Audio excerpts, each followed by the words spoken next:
Біз ауыспалы металдармыз. Периодтық жүйенің D блогында орналасамыз. D орбитальдарымыз толық толмаған. Сондықтан біз химиялық реакцияларда белсендіміз. Әрқайсымыз ерекше, жалғыз жүрмейміз, лигандтармен кешен құрамыз. Біздің түстеріміз бен қасиеттеріміз байланыстарға тәуелді. Мен кешенді ионмын. Менің орталығымда металл ионы тұрады, ал айналамда лигандтар байланысып ұстап тұр. Біз координациялық байланыспен бірігіп, өте тұрақты жүйе құрамыз. Мен лигандпын. Мен қай металмен байланыссам, сол металдың қасиетін өзгертемін. Менің түсім электрондардың ойыны. Лиганд өзгерсе, менің бояуым да өзгереді. Мен жарық арқылы өзімді көрсетемін.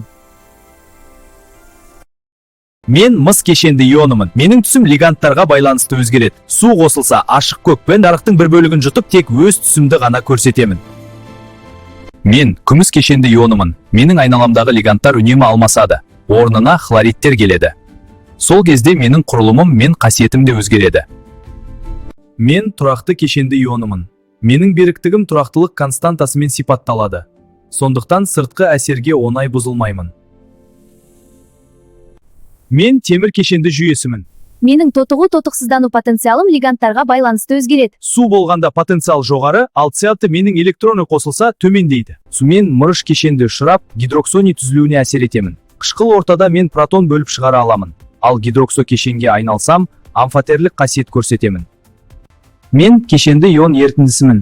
Мен катион немесе анион ретінде еркін қозғаламын. Сондықтан мен электр тоғын таси аламын. Иондарым қозғалған сайын ток күшейе түседі.